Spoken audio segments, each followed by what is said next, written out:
I was really excited to tell you the environment in which I first watched Holidate because I was up entirely too early one morning, very in the very recent past. And I was like, I just have to go downstairs and like make this work. And I was like, I don't know, like me, I always have something to watch. So like maybe I'll just turn something on.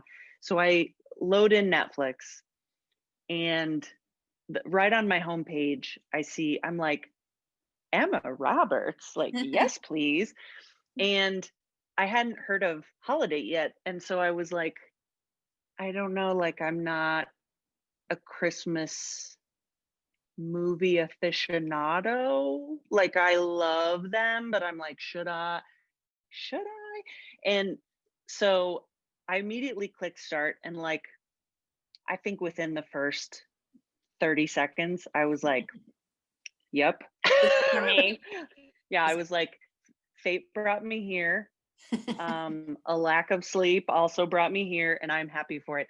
And I felt like we really spoke to my very complicated mix of emotions right now, which is that the warm fuzziness and the love is still there, but there's also that other side that is always kind of percolating, which is like the side that sort of sees through all that stuff and maybe doesn't want to be in that happy, warm, fuzzy, wonderful place. And they're kind of, Yep. and they're sort of it out right now. I was really excited to find it because I thought that it was like my perfect Christmas gateway drug now. Yes. Hmm. It is the And so anti-Hallmark. it is kind of, and my mom was like the number one person to always watch those, and I was always kind of like, it's so predictable that it's not fun sometimes to me. And so Yeah.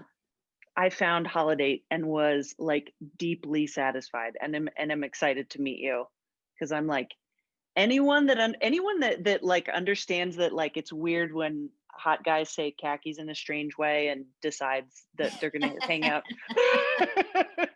They're gonna hang out with them anyways during all the holidays. Like Yeah. I'm into this. Yes. So I wanted to ask you like what's your number one go-to have to see holiday movie every year? Because obviously you're a fan. I am, and it's probably kind of the obvious answer, but Love Actually. I mean, I love me some Love Actually. And then if I'm going way, way, like my ultimate classic is Christmas in Connecticut, the original with Barbara Stanwyck and Sydney Greenstreet, where she, Amazing. has the soldier sneak into her house and has to pretend that she's married to another guy. I love the farce of the 30s, and that to me is the ultimate romantic comedy. And for of its time, was pretty edgy. It's a lot going on there. I highly Absolutely. recommend. It makes me want to revisit it because it's been a long time since I've seen that one, but I remember when I saw it thinking like, "Oh, this is like very different." Yeah. Yeah. Yeah. Um Love Christmas Actually, however, I'm like something of an expert in. in What I think it says a lot about a person. It's very revealing, like what moment stays with them from Love Actually, which is a movie full of moments. full of moments. Yes. What Yeah, is is your I'll tell you mine, you tell me yours. okay. I'll tell you mine first. It's because I mean, so there's so many laughs and there's so much There's amazing so stuff many. going Like I on. can think Yeah, of 5 right now. totally, without even trying. But the moment that really means something to me is when Emma Thompson has the Joni Mitchell CD in her hands and she's like by herself and she's just realized that the jewelry gift was not for her. And That is gut-wrenching. she's such an incredible performer and that moment is the one that I point to when people say like Love Actually is bullshit. I'm like, actually. Actually, let me correct you on that immediately. um Yeah. so that's the moment that emotionally stays with me, and one of my favorite ha-has is when Rowan Atkinson is wrapping the present and just won't do it quickly. And the scoops, the scoops. Like lavender, and you're like, no, which is The funny because lavender. you don't want anyone to be cheating on their wife, but like you're rooting for Alan You're Rickman like, somehow. hurry it up. So yeah, okay, so what about you? Well, I love me some Colin Firth. So the scenes when, I mean, as a writer, I just have to admire it. They're so beautifully done. But the scenes when they're communicating in their native language and the subtitles of what they're actually saying and falling in love with each other. Oh, and when they're driving, when he's driving her and she says, essentially, you driving me home is my favorite part of the day. And he says, me driving you is my favorite part of the day.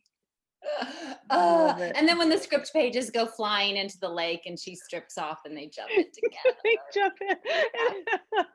It's So, and I love me the little drummer, and I love me some Liam Neeson, and I love when the best friend shows up to Keira Knightley and is like, don't say anything, but I will love you forever. Oh, yeah. I mean, it's it's so iconic. I mean, it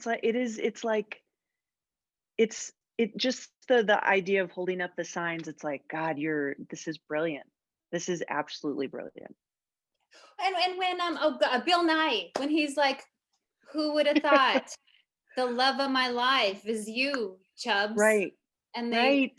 it has been an honor, sir. I could cry right now as they hug, and then let's get pissed and watch porn. Oh, right. And it's like the romance between those two men is so beautiful. Yeah, I could talk about Love Actually all day. It's a perfect movie.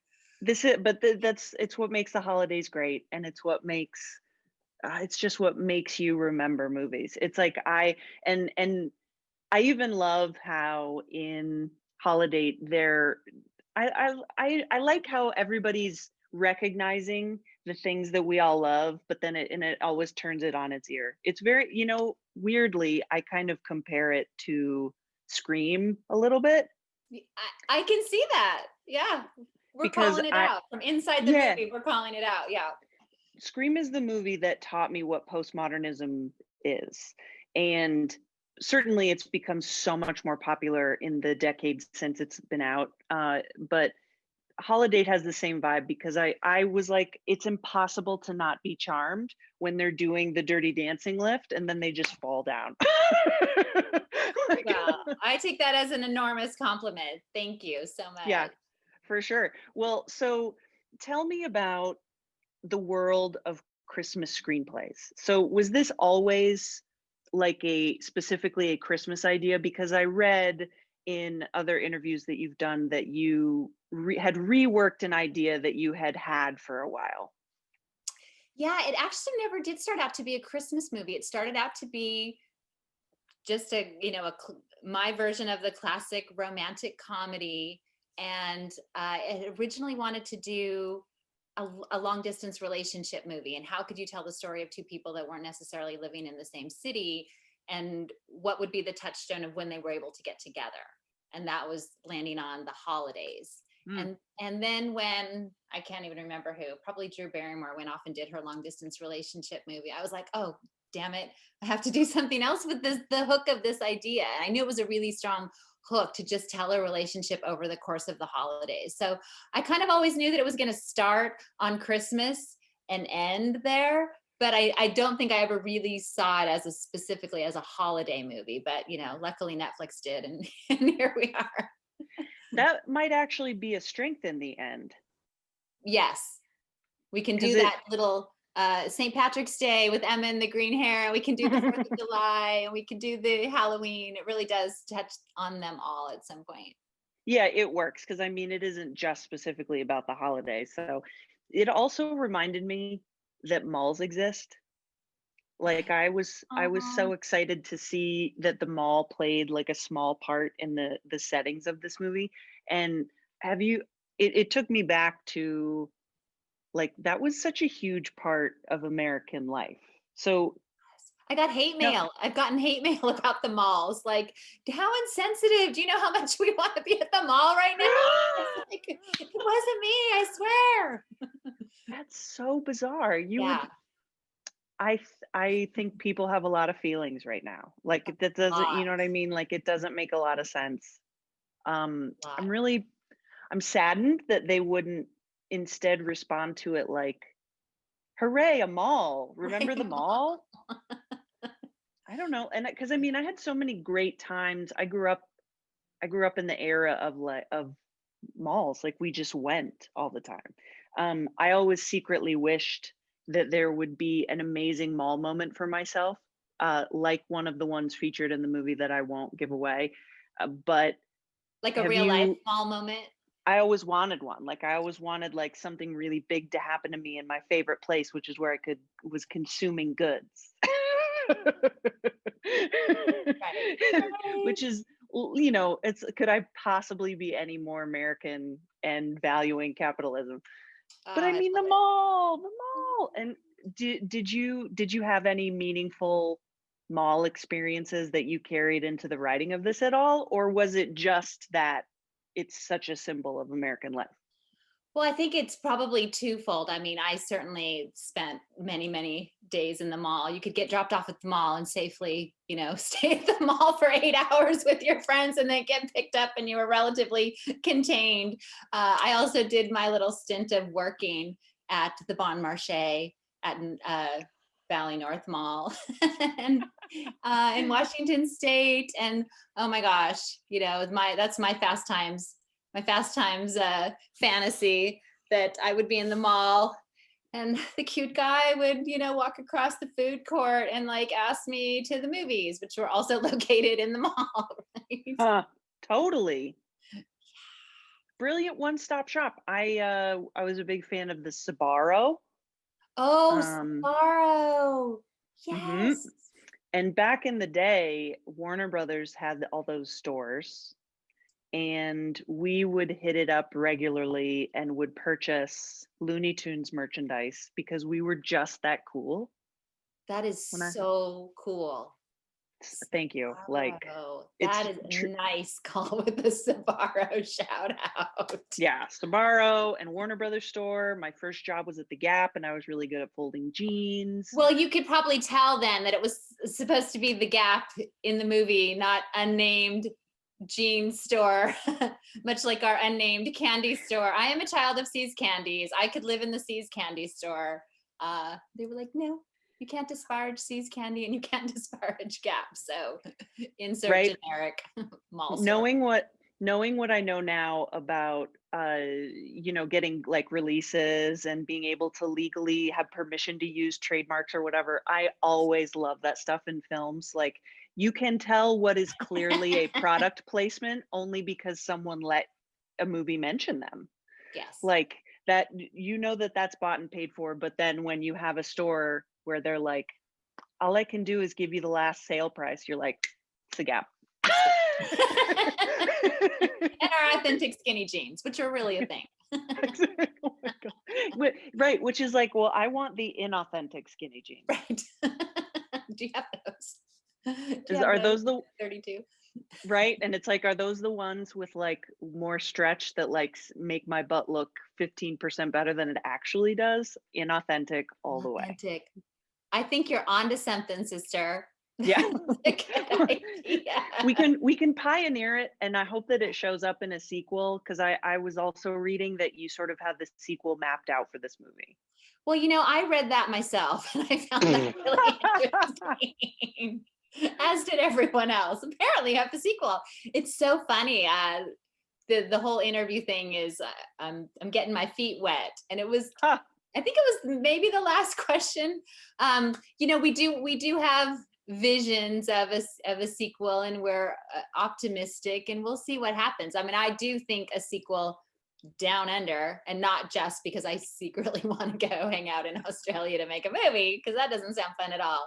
But I feel like there's a lot now that we've seen this much of their story. I would love to see them, you know, continue it and see what happens now that they really have to get to know each other outside of just Absolutely, the holidays. because they're good together, those two. Oh my gosh, are you kidding me? The chemistry with those two, how fantastic. We got so lucky. Yeah. They're I think I've been, coincidentally, I've been catching a lot of Emma Roberts stuff lately. And I think that she has this undercurrent of like a toughness about her, and she gets cast so often as like the villain, The mean basically. girl, right? Yeah.